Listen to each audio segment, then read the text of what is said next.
Ao vivo no Facebook. Só um momentinho.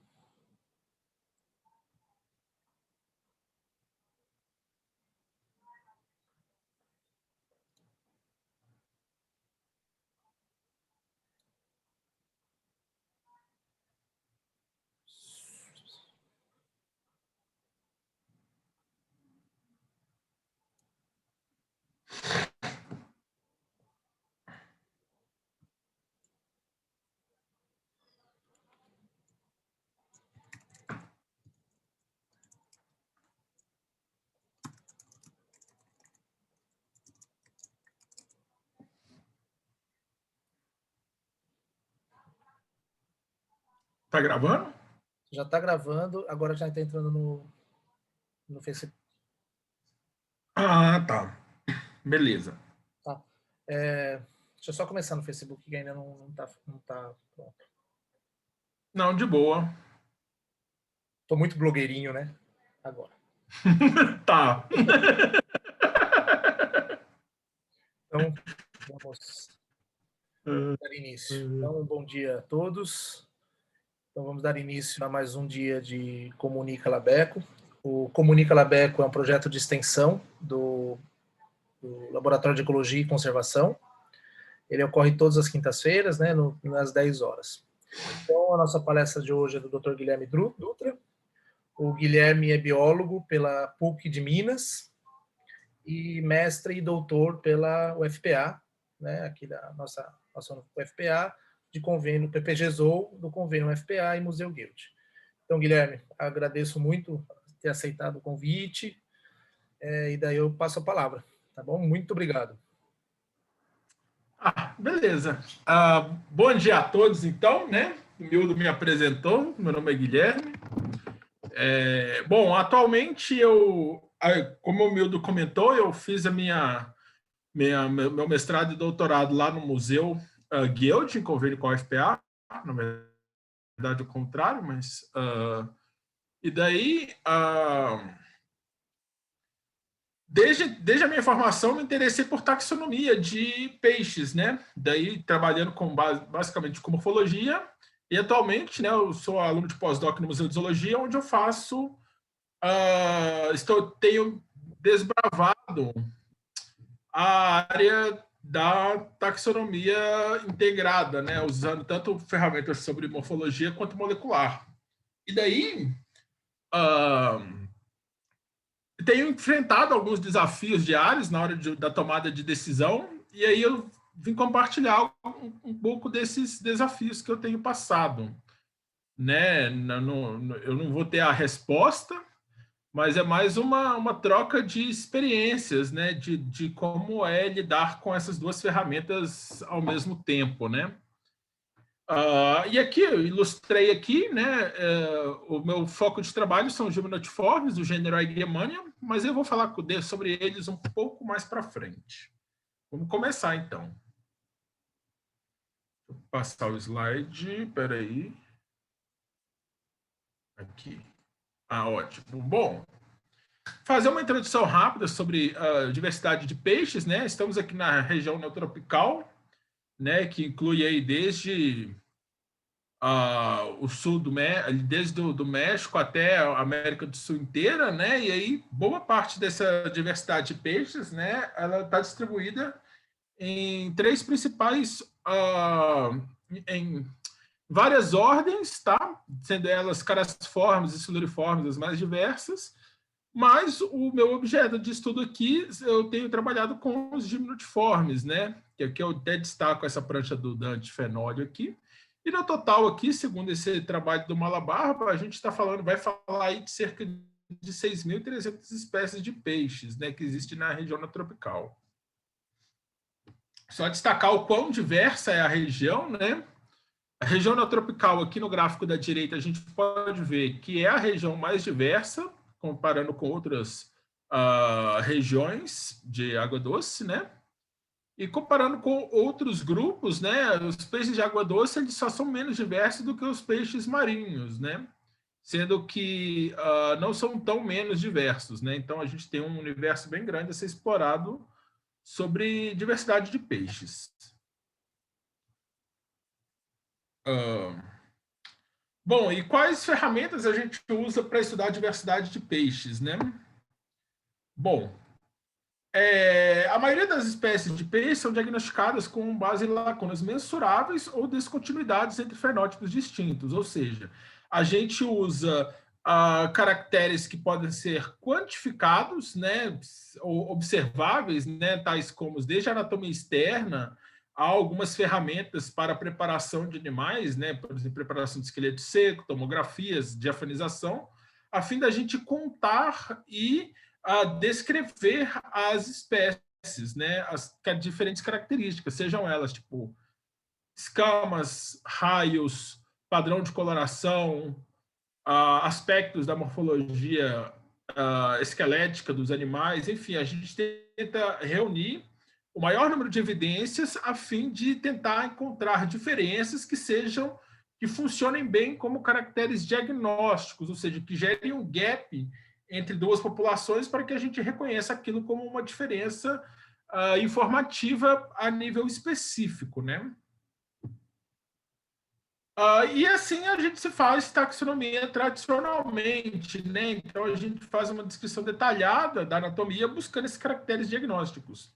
Aqui coloquei um exemplo de um Cheneurobricon, que é um trabalho que eu participei da descrição, né?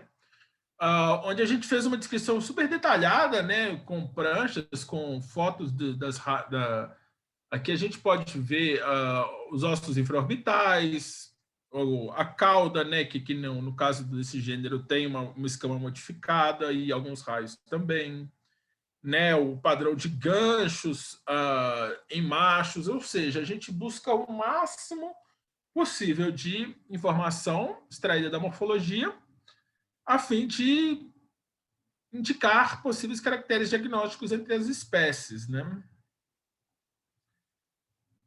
Bom, mas aí, mais recentemente, a gente tem uma ferramenta que tem se mostrado muito valorosa para nos auxiliar nesse processo, né? Que é a delimitação molecular de espécies, né? Basicamente, a gente armazena tecidos, né? Amostras de tecidos para a extração de DNA. O DNA, então, ele é sequenciado e aí cabe ao investigador, né, decidir qual trecho ou o DNA inteiro que ele tem interesse em sequenciar para usar numa comparação futura. E, posteriormente, a gente trabalha com sequências de DNA, né, que é essa figura aqui, onde basicamente a gente tem aí os diferentes pares de bases, eles estão todos alinhados, né, para que a gente possa comparar quais são aonde estão as diferenças entre cada uma das duas sequências analisadas, né? Claro que a informação está aí. É claro que existem diferentes modos de tratar essa informação, mas é uma ferramenta que foi, vamos dizer, que deve ter um pouco mais de 20 anos de utilização, né? E tem se mostrado cada vez mais acessível para o estudo de estudos taxonômicos, né, em peixes. Né? Em peixes, particularmente, a gente tinha uma dificuldade onde a gente consegue, como os animais são todos fixados em formol, eles inteiros, basicamente, o que a gente faz hoje em dia é, durante a nossa coleta, a gente separar exemplares para serem fixados em álcool para a gente poder trabalhar esse tipo de informação, né? Existem protocolos que nos permitem trabalhar com animais fixados em formol, mas eles nem sempre são eficientes ou nem sempre são acessíveis. Bom, e com o surgimento dessa ferramenta, né, a gente vem... existem diversas análises de delimitação molecular de espécies que foram propostas, né? A primeira, GMYC, foi proposta em 2006 pelo Pons. Ela parte de a gente construir uma árvore filogenética ultramétrica para a gente, então, a partir dessa árvore, com as diferenças, ela faz a indicação de possíveis linhagens que poderiam corresponder a espécies, né? E essas técnicas, essas metodologias, elas foram surgindo outras metodologias, né, como a PTP, que já não pedia uma árvore ultramétrica, e até a ABGD, que já não pede nenhuma árvore, né? Basta a gente entrar com as sequências alinhadas e ela vai trabalhar com os gaps de informação comparando sequências, né? Então, assim, a parte analítica ela também tem avançado muito, né? E tem nos ajudado, mas é claro que apesar de ter ocorrido nessa ordem, não significa que a BGD seria uma análise melhor do que a GMYC. Né? No geral, a gente lança mão do maior tipo de análise a fim de encontrar, de comparar os resultados para tomada de decisão. Né? Bom, aqui eu trouxe um trabalho da Luz, né, só para mostrar o quão interessante que essa ferramenta nos possibilita, né, de visualização de possibilidades, né? Aqui ela fez um trabalho com os astroblepos, né, que são esses bagrezinhos andinos, onde ela analisou sequências e ela encontrou 25 linhagens, das quais 17 são potencialmente espécies não descritas, né? Então, aqui, no caso dela, ela fez um trabalho que foi restrito à delimitação molecular de espécies sem a tomada de decisão. Né? Então, basicamente, o que ela faz? Ela gera. Aqui, ó, ao lado direito, a gente pode ver as 3 análises que eu comentei, né? Algumas separando mais, outras agrupando mais, né? Então, daí que vem a percepção do pesquisador, né, na tomada de decisão. Putz, uma análise me diz para separar em tantas espécies, a outra em tantas espécies. O que eu acho sobre isso? Né? Então, assim, a gente não tem uma ferramenta que vai falar é isso, e aí você fica engessado. Ela dá indícios e cabe ao pesquisador interpretar qual que é a melhor forma, né, de entender ali a evolução do grupo. E o mesmo aqui, o outro trabalho de um outro colega, do Acácio, onde ele encontra que de hemiódos, né, também uma diversidade, aqui novamente ele faz essas 3 análises, tá? E ele indica uma diversidade subestimada, né? Onde ele fala, por exemplo, que o que a gente conhece hoje como hemiódos unimaculados poderiam ser um complexo de espécies, né? Onde surgindo em diferentes pontos. E por fim, só para fechar aqui, o Acácio também, nesse trabalho, ele não faz tomada de decisão, ele só indica, ele só discute as possibilidades de diversidade subestimada do gênero, assim como a Luz fez. Aqui, um outro trabalho que eu gosto de citar é um trabalho um pouco mais antigo, né? Já tem 5 anos, os outros são trabalhos do ano passado, mas o Bruno Mello ele fez esse estudo com o gênero Corimatopsis, né, um corimatite, mas ele não lançou mão de usar as ferramentas de delimitação de espécie, ele fez uma árvore de relacionamento e lançou mão de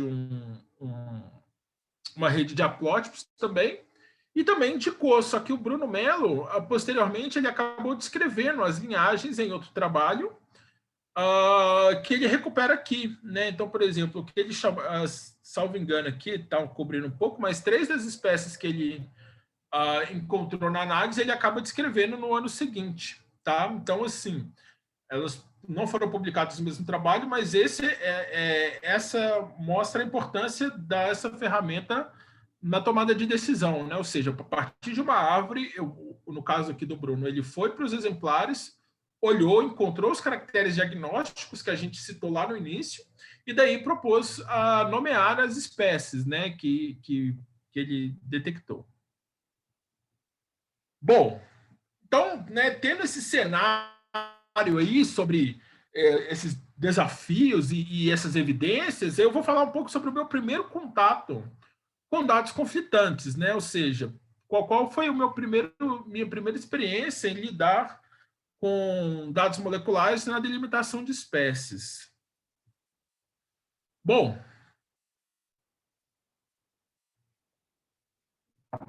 A minha primeira experiência já foi em 2015, né, quando eu fui convidado pelo Igor para fazer um pós-doc lá na UFPA mesmo, e na época ele estava trabalhando com piramboias, né, que é o peixe, o Lepidosirene, ou peixe pulmonado da América do Sul, né? Na época ele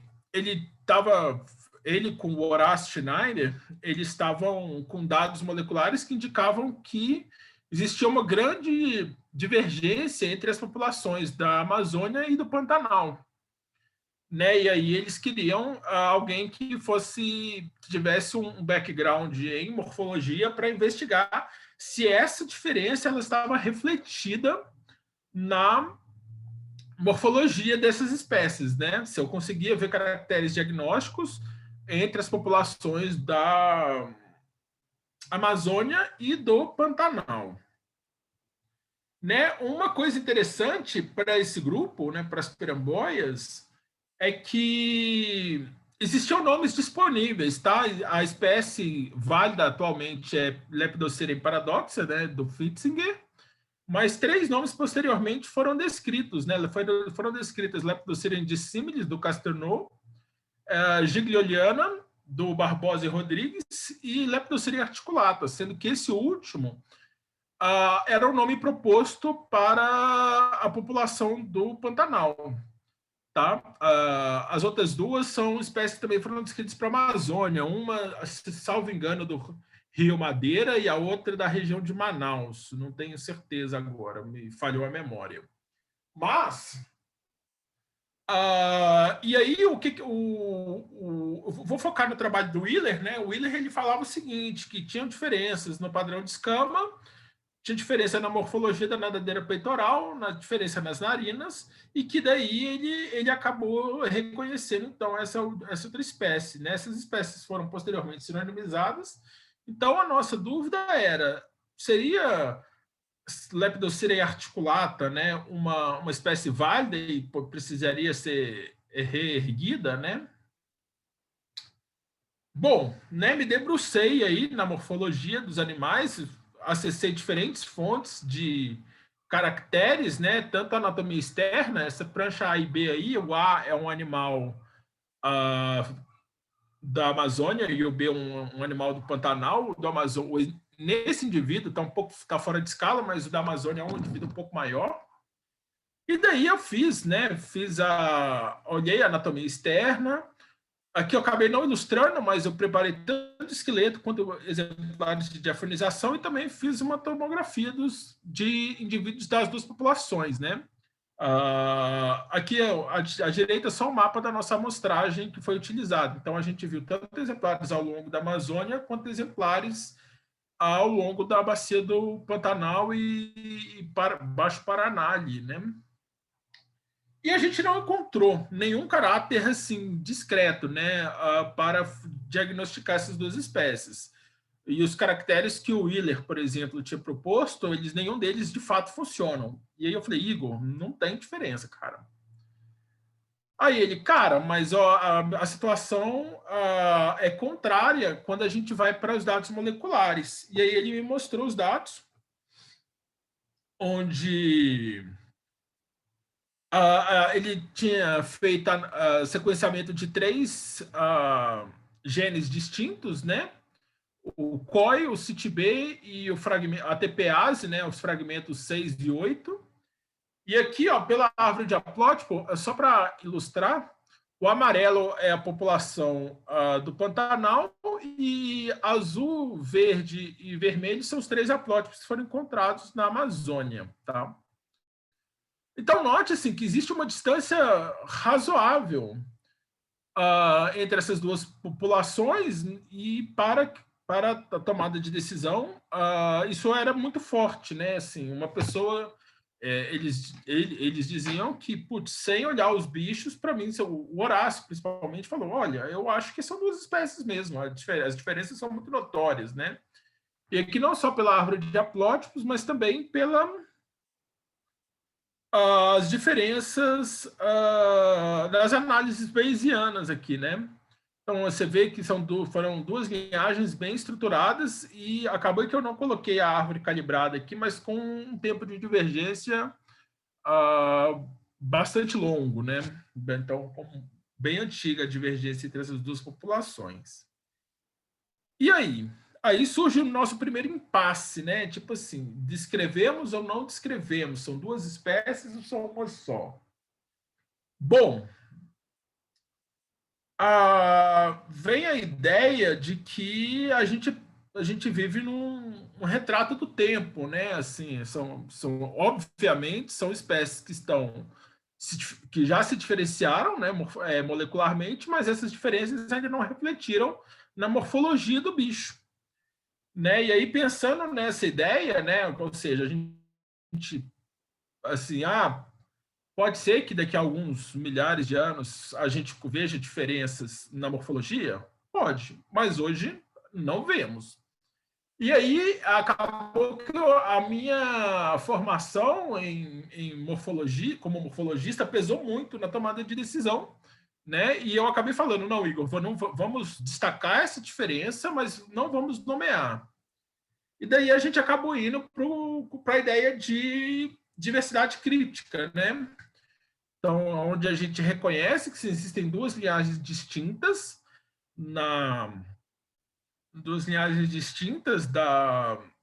do gênero, no entanto, que a gente não quis nomear, tá? A gente fala assim, olha, gente, é isso, né? Eu lembro que quando saiu o artigo, né, eu fiz a divulgação e algumas pessoas até me perguntaram, putz, mas e aí, vocês não vão descrever depois? Né? Esse artigo mostra a diferença que é muito clara molecularmente. Eu falei assim, olha, com as evidências que eu tenho hoje, eu não me sinto confortável em nomear essas linhagens, né? Mas elas estão aí e podem ser reanalisadas posteriormente na morfologia, mas eu me debrucei bastante e realmente não encontrei essa diferença. Então, assim, a gente foi por esse conceito e essa foi a minha primeira tomada de decisão frente a dados conflitantes, né? Então, assim, o meu background pode ter influenciado como morfologista, né? Taxonomista que trabalha com morfologia, e acabei falando, não, vamos deixar tudo no mesmo nome por enquanto. Bom, e agora? Opa, falhou aqui um pouco, falhou um slide? Falhou, engraçado. Bom, mas atualmente, né, enquanto bolsista de doutorado, de pós-doc no Museu de Zoologia, eu tenho me dedicado à revisão do gênero Eigenmannia, né, que são espécies elétricos que são amplamente distribuídos na América do Sul e Central, ali até o Panamá. Aqui esse mapa aqui é meio geral de gimnotiformes, mas as Eigenmannias vêm até a bacia do Rio Tuíra aqui, não passa disso. E é um grupo, né, que eu e vale mencionar o Luiz, né, a gente começou a trabalhar nele junto em 2000 no longínquo 2011, né? E onde até 2015, onde saiu a nossa primeira publicação, existiam apenas 8 espécies válidas para o gênero. Né? E os nomes eram usados de maneira arbitrária, e assim, o que era até contra-intuitivo você assumir distribuições tão amplas para determinados nomes, né? O primeiro deles, acho que era a Eigenmannia virescens, né? Que, assim, qualquer Eigenmannia que era coletada era Eigenmannia virescens, né? Até então, e a gente é um nome que frequentemente era citado em listas de espécies, né? Fiz um checklist dos peixes do rio tal. Se tinha uma Eigenmannia, era virescens. Né? Se não, Trilineata, que era o outro nome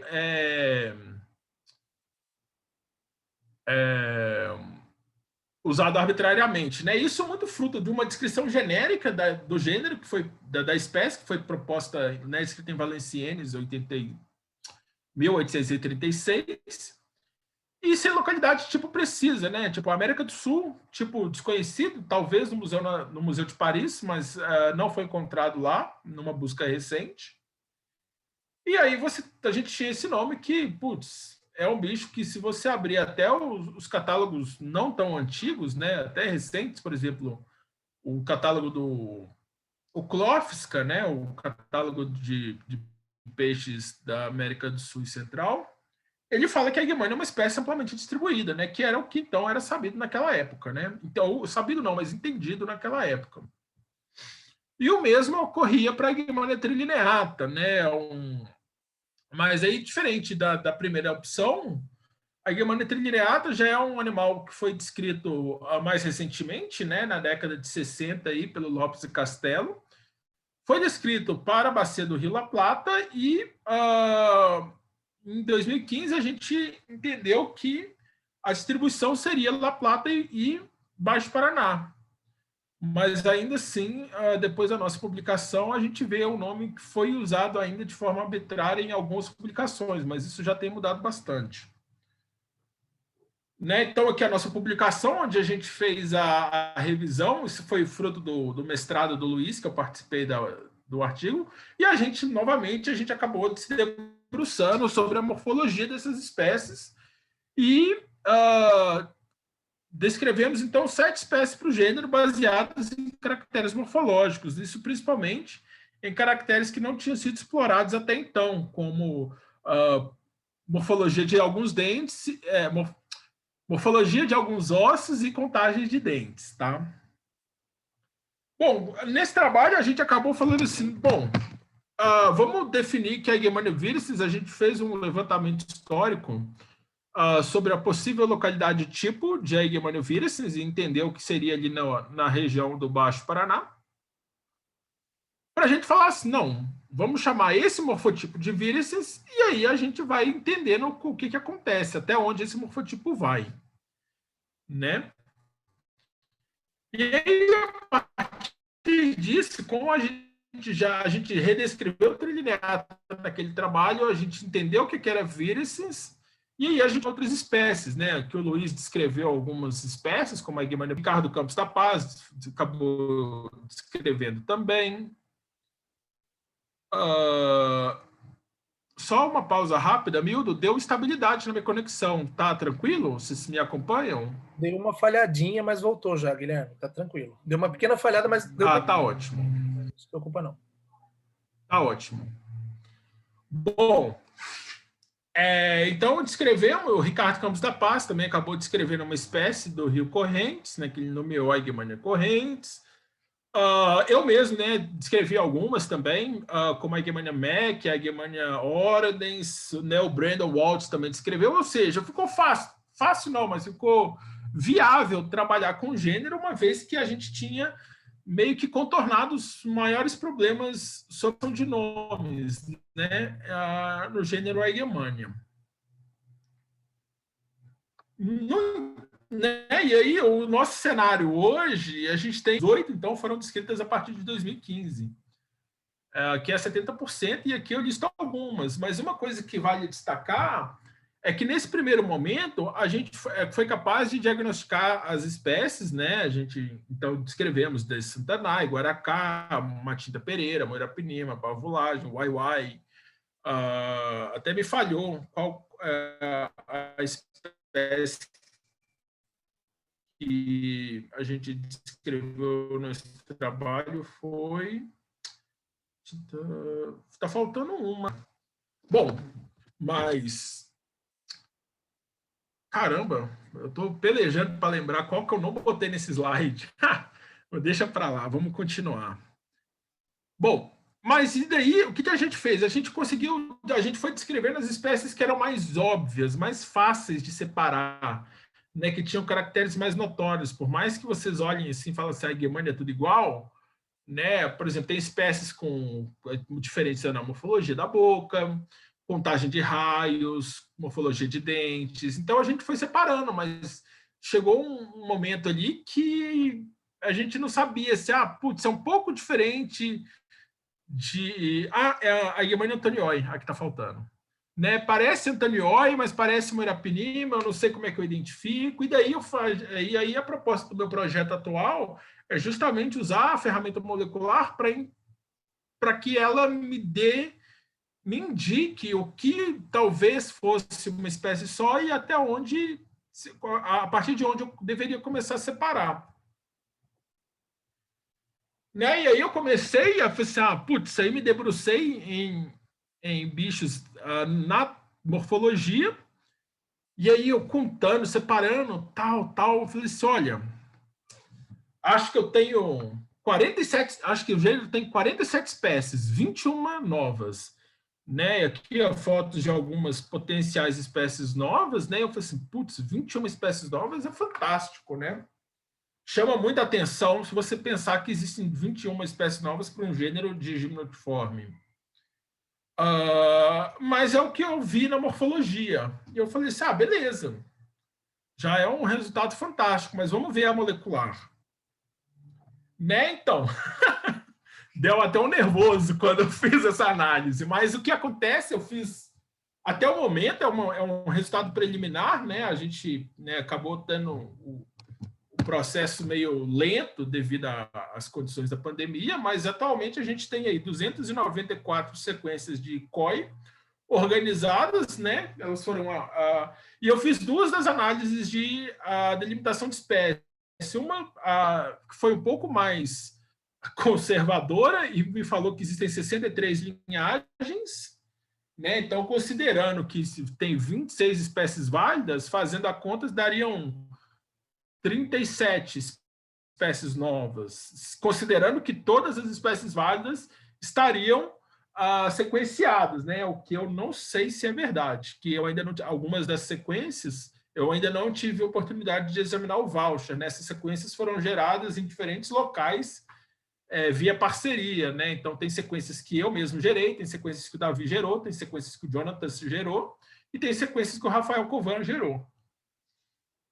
Né? E aí, beleza, né? Putz, 63 linhagens na mais conservadora, né? A PTP, por exemplo, fatiou coisas que, para mim, simplesmente não fazem sentido. Por exemplo, aqui, essas Aigermanias do Guamá, a PTP fala que cada uma pode ser uma unidade independente, né? Uma linhagem distinta, mas não, o mesmo lote, eu vi os bichos, é o mesmo bicho, assim, eu vou na coisa mais conservadora. Mas mesmo assim, a gente está falando de 63 linhagens, o que daria 37 espécies novas, né? E aí, o que acontece? Aqui, no caso, a gente tem que focar em caso a caso, né, para entender o que acontece. E aí os dados começam a ficar até um pouco mais conflitantes. Eu vou dar dois estudos de caso que a gente tem feito atualmente. O primeiro é o projeto de iniciação científica do meu aluno Vinícius, onde a gente partiu do trabalho da Viviane Sene, tá? A Viviane, ela fez um trabalho sobre cariotipagem, né, descrevendo cariótipos aqui da região do Alto Paraná, e ela fala que aqui ela identifica 6 cariótipos diferentes, né, mas um deles é do Acre, então, né, vamos dizer que ela identifica 5 cariótipos diferentes, né, para essa região aqui do Alto Paraná. E daí o que a gente fez? A gente examinou esses exemplares, né,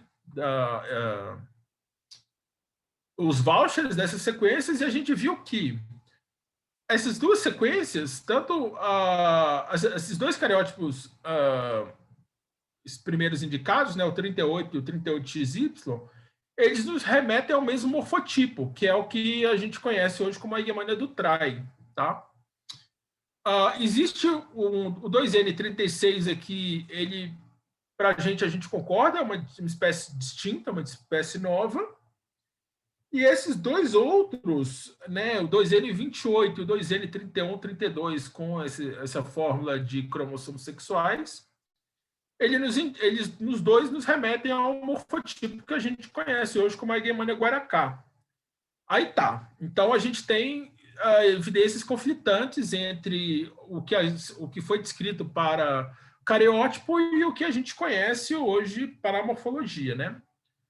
Bom, infelizmente, algumas dessas sequências ainda não foram geradas, mas sequências de Aigermania do Trai foram geradas, né? Aqui, notem o seguinte, que essa população aqui do rio Mogi Guaçu é um afluente do Rio Grande, e aqui o Ribeirão Claro é um afluente do Rio Tietê, tá? E aí a gente tem sequências tanto do Trai, quanto do Tietê, quanto do Trai do Rio Grande, e que as análises de delimitação de espécie, tanto as duas que a gente empregou até agora, elas nos indicam que seriam a mesma espécie.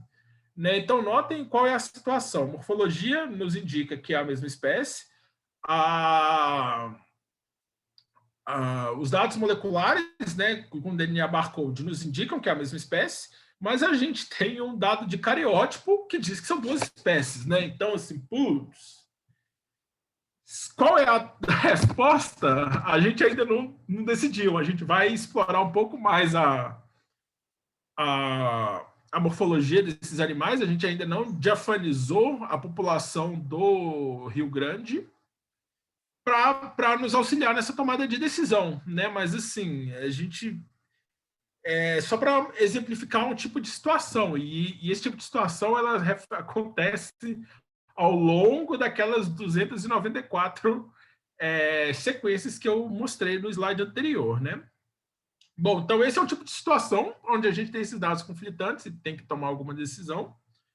A minha posição, né, discutindo com o Vinícius inicialmente, era manter as duas populações sobre o mesmo nome até então, né? A gente acompanha o que a gente vê na morfologia, a gente acompanhar o que tem no DNA e apresentar esse dado conflitante em relação aos cariótipos, né? Mas para mim essa é a nossa decisão inicial, né? Bom, uma outra situação interessante é a Igmania nigra, né? Se a gente pegar a Igmania nigra, as análises elas recuperam pelo menos 9 linhagens, né, em diferentes bacias, né? Ali entre Xingu, as bacias ali das Guianas, o Araguaia, o Tapajós, ao passo que a Igmania nigra era um bicho que eu já tinha trabalhado mais a fundo durante o meu doutorado, e eu tinha visto que a Igmania nigra era uma espécie só na morfologia, e a Igmania nigra, sim, eu diafanizei exemplares de diversas bacias e não tem diferença. E aí, é um complexo de espécie, qual que vai ser a tomada de decisão em cima disso? Essa aqui, realmente, eu não tenho uma resposta, né? Assim, porque a gente vai se debruçar um pouco mais, a gente pretende fazer um segundo gene para nos embasar melhor a tomada de decisão, mas notem o seguinte, que a gente tem situações muito conflitantes, onde a maioria das vezes a gente tem uma diversidade molecular um pouco maior do que a gente enxerga na morfologia, né? E aí, com isso, como fazer a tomada de decisão? Eu acho, eu não tenho uma resposta pronta para isso, mas elas têm que ser feitas caso a caso e a gente tem que ter uma noção clara de que a gente vive um momento, né? Ou seja, só voltando o slide aqui rapidinho, hoje a gente, apesar dessa estruturação, essas diferenças moleculares ainda não refletiram na morfologia dessa espécie.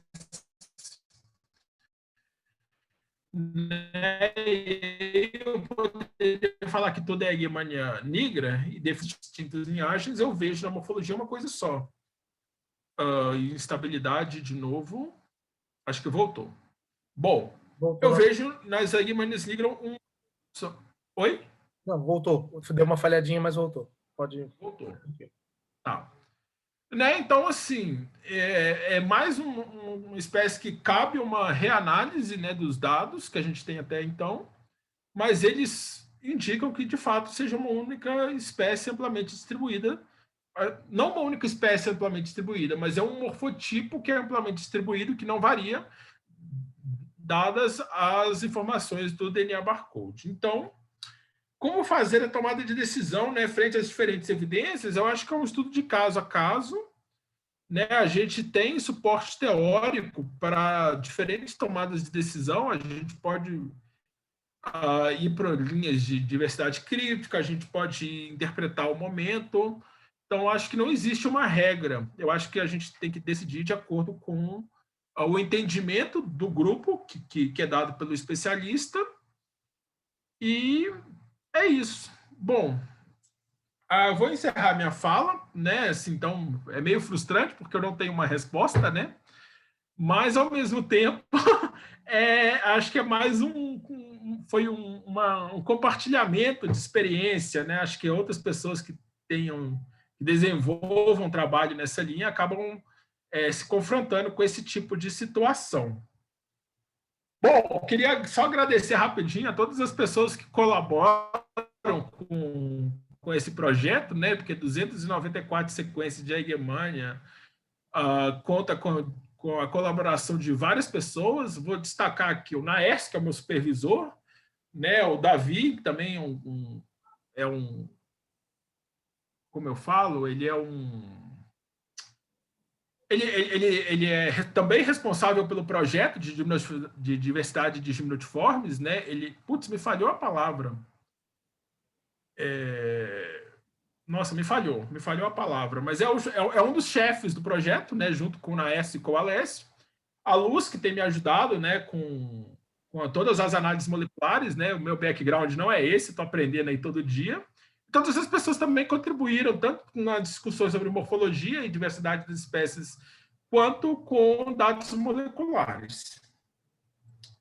E é isso, muito obrigado. Meu contato, né, minhas redes sociais, agora eu também só atuo como divulgador científico no Peixe ao Quadrado, vale a pena conferir, que é uma página que a gente tenta levar conhecimento aí de forma meio humorada. E é isso. Obrigado aí pela oportunidade, Miúdo. Estou aberto a perguntas. Muito obrigado, Gui.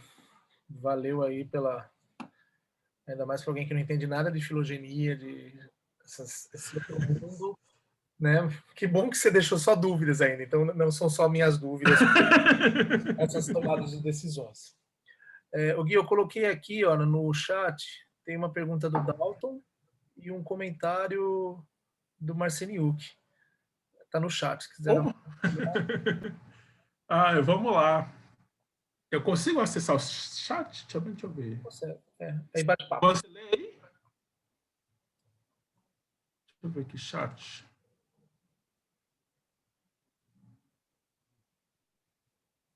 Dalton Nilson. Então, quando a divergência na morfologia e na análise genética, a decisão de criar um novo táxon é subjetiva? Ai!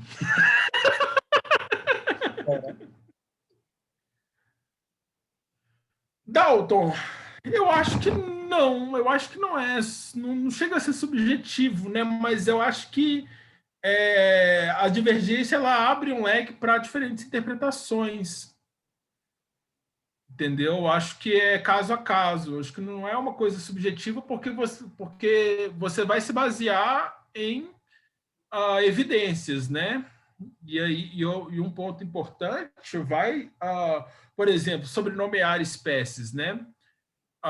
O código, por exemplo, o código de nomenclatura zoológica, ele diz que você é livre para a sua tomada de decisão, né? Ele também não institui regra. Né? Então, assim, a liberdade do pensamento é algo que sempre existiu, né?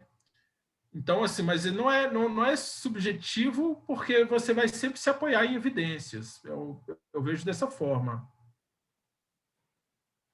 Acho que está respondido, né?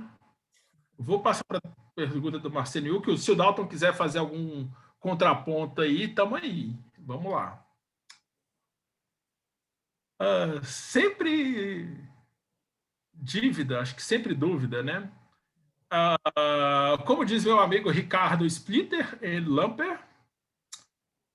Tá. Como diz o meu amigo Ricardo, existem diferenças entre Splitter, que é o cara que separa, e o Lamper, que é o cara que junta. Né? Se o cariótipo mostra que são duas, melhora o exame da morfologia. Se não achar diferença morfológica, descreva espécies críticas, porque está isolada com a diferença. Foi o que a gente fez lá na Piramboia, né? Acho que eu concordo com o que o Alexandre fala. E assim, mas eu acho que eu respeito opiniões contrárias, né? Eu só não consigo fazer o contrário. Mas acho que esse é o ponto mesmo. Assim, eu acho que a minha formação não me permite descrever uma espécie que eu não consigo ver que é uma espécie com base na morfologia. Yusef. Bom, Yusef. Saudades. Tô devendo uma ida a Souri, deve ter uns 4 anos já, né? Foi mal. 2 é culpa da pandemia. Vamos lá. será que a nossa incapacidade em encontrar caracteres que diferenciem as espécies não estão associados à falta de ferramentas adequadas? Por exemplo, no caso desses peixes elétricos, só recentemente que características da corrente elétrica passam a ser usadas. Tem-se poucas informações dos espécimes vivos. É interessante sua colocação, Joseph, porque, de fato, a morfologia, não a morfologia, mas as evidências, elas vão surgindo sempre, né? Para peixes elétricos, como você bem comentou, são peixes que eles se comunicam, né? Então, a gente tem uma informação adicional, que é o sinal elétrico, que, eventualmente, ela é acessada para a delimitação de espécies, né? Tem um trabalho, por exemplo, de Brachiopopomus, do Will Crampton, onde ele, de fato, ele fornece informações sobre descarga no órgão elétrico para cada espécie. Então, mas, ao mesmo tempo que pode ser uma limitação de ferramentas, pode não ser, pode ser de fato que as espécies divergiram pouco tempo, e que acabaram não acumulando diferenças suficientes para que se refletisse no fenótipo, entendeu? Então, assim, é uma possibilidade, mas não é uma verdade, eu acho, sabe, sobre limitações de ferramentas. Elas podem realmente não existir, né? Pensando que a gente está num tempo muito curto, pensando em evolução. Claro que hoje eu não vejo diferença, daqui a 100 mil anos vou ver, pode ser que surjam, né? Eu não vou estar aqui para ver, mas eu penso muito que a gente enxerga um momento, entendeu? E não que as ferramentas não nos permitem, né? Acho que eu vou mais por esse caminho.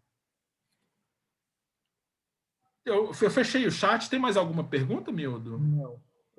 Aqui no Facebook? o Dalton fez a simpatia, lá para a resposta. O Alexandre fala que é de vida mesmo, sempre de vida. Eu acho que é dividir os trabalhos. Ai, putz, deixa eu lá. É sempre do vida. Falou. É sempre de vida. É contra o H o chat? Peraí. Não sei. Estou fazendo o comando para fechar tudo. Peraí, cadê o chat? Cadê o chat? Porque ele tinha colocado assim, ó, sempre de vida. Como diz meu amigo Richard Splint. Tá, sempre de vida. Entendi. Tá. E o Yusuf fala que tá devendo a visita também. Agora, que você está devendo uma visita para ele. Pessoal, na sala, se alguém quiser fazer alguma pergunta, é só abrir a câmera ou o microfone e fique à vontade. Todo mundo te dando parabéns, Gui, pela apresentação. Foi muito legal mesmo. Eu agradeço, né? Eu tô aí continuando batendo cabeça com esses bichos, espero publicar as contribuições em breve. É isso. O Yusuf mandou mais uma, então. Cadê? Você está conseguindo ver o chat ou não? Não, você pode ler, por favor? Então eu posso ler. Vou mandar mais uma, então. Em que ponto... Espera. Eu vou copiar aqui, que senão aqui fica mandando, fica subindo e eu não consigo ler. Não tenho tanta agilidade assim. Não. Aqui, ó, peraí, acho que eu consigo ler o chat agora, ele apareceu aqui. Aqui, ó. Em que ponto diferenças interpopulacionais se tornam características que diferenciem em espécies? Oi, Joseph. Eu não sei responder. Daí ele completa ainda. São espécies ou populações? Então, aí a gente vai numa coisa que eu estava até conversando com o Alexandre mais cedo, né? O Alexandre falou assim, cara, a palavra espécie, ela carrega um peso que é muito grande. E talvez esse seja um dos nossos desafios, né? Então, assim, ele fala assim, a gente fala, e o Alexandre comentou que ele acha que se a gente tratar linhagens evolutivas, a gente tira o peso. Eu falei assim, acho que não. Acho que o peso continuou mesmo.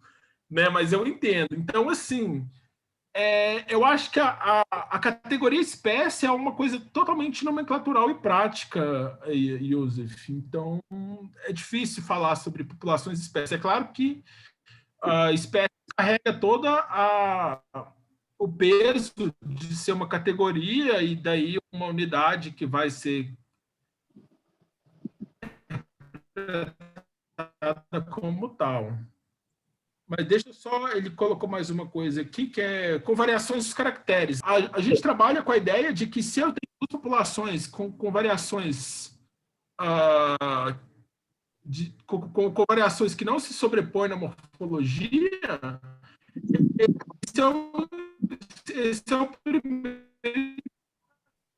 Tá falhando, viu, das Gui? espécies, né? Mas assim, hoje em dia eu gosto de eu tenho me sentido confortável em apoiar em diferentes evidências, né? Assim, até uma discussão que eu tive com o Luiz, assim, hoje a minha preferência hoje é por tentar descrever espécies que eu tenha o maior número de evidências possíveis, né? Não só fazer o padrão que eu construí desde o início da minha carreira, que é com base na morfologia.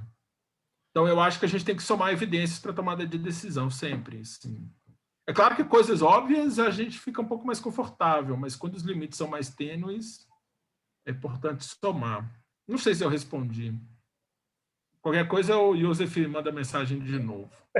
Tem mensagem do Nonato e do... O Nonato, vamos lá. Uso de características biológicas, além da morfologia, moléculas relacionadas à ecologia e fisiologia comparada, por exemplo. Tá. Nonato, aí eu vou dar a razão para o Joseph, né? Que, de fato, a gente acaba sendo restrito ao que a gente consegue acessar.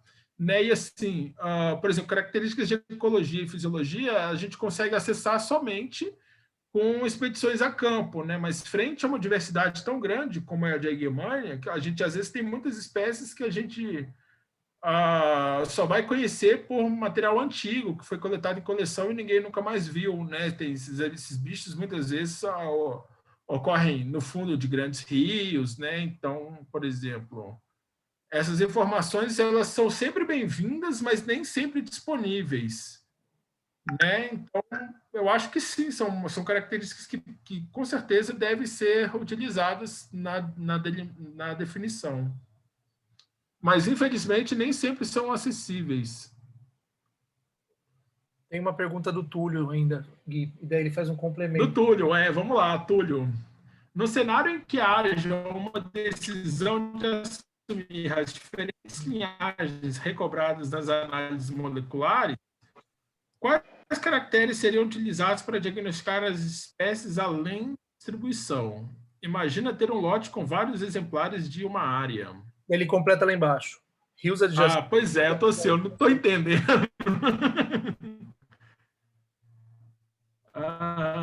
Espera um pouco. Não, a próxima aqui no chat é do Felipe Alonso. Tem continuação do Túlio? Tem a continuação lá no final, quando ele fala de uma área, que é igual a rio adjacentes que abrigaria, segundo os caracteres moleculares, espécies diferentes.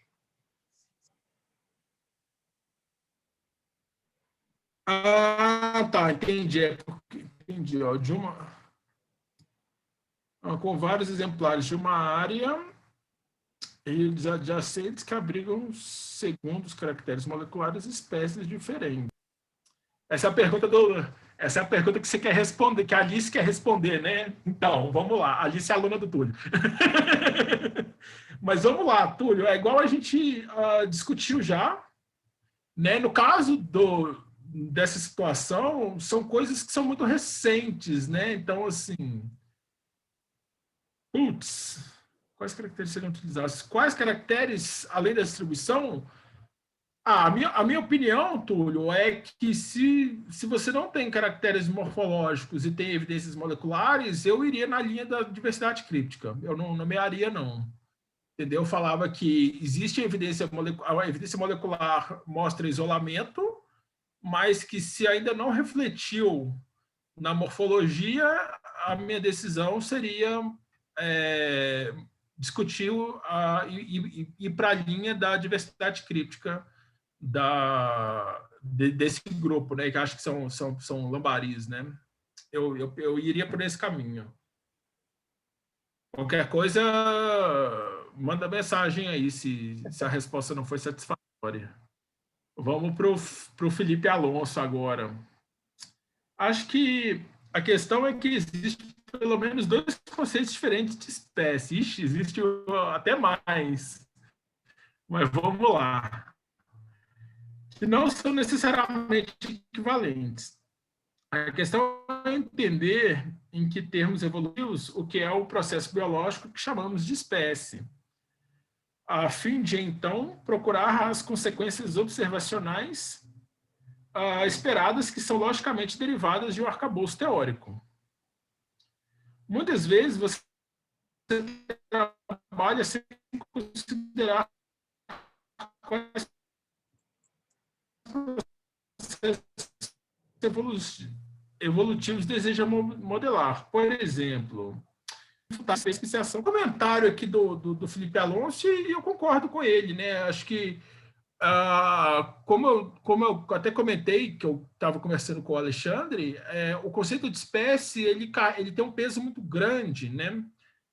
E é muito debatido, né? Então, assim, mas infelizmente a gente precisa tomar alguma decisão para fins práticos, né? Sobre o que é uma espécie e até pensando em outros aspectos, né? Porque a taxonomia é a base das outras ciências, né? Se o taxonomista não sabe o que é o que, a outra galera também não vai saber, entendeu? Então, assim, é muito confortável a gente discutir peso do conceito de espécie e fugir de uma responsabilidade que é essa tomada de decisão. Mas certamente existe arcabouços teóricos aí que que nos levam a caminhos que não nos levam ao único caminho, né? E talvez essa é a grande dificuldade em traçar aí até onde vai uma espécie, né? Acho que é isso. O Felipe também pode ficar à vontade para falar mais alguma coisa. Sim. O Yusuf falou, valeu. Acho que você respondeu. Obrigado, Felipe. Que bom que a gente está pensando junto.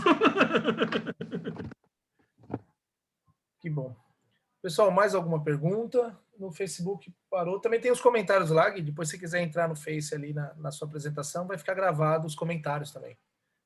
Vou ver sim. Eu agradeço aí todo mundo que gostou da apresentação e talvez tenha sido solidária a situações semelhantes, né? Tá todo mundo passando essas dificuldades juntos. Mas é isso, a gente segue trabalhando. Obrigadão. Eu queria agradecer o Miúdo aí pela oportunidade desse espaço aqui. E, putz, é fantástico conversar compartilhar, né? Ainda mais nesse momento de pandemia, trocar ideias acadêmicas, assim, às vezes a conversa de laboratório não existe mais, né? Então a gente está desses espaços aqui para debate. Obrigadão, Miúdo. Valeu, Gui. Obrigado. Bom, eu parei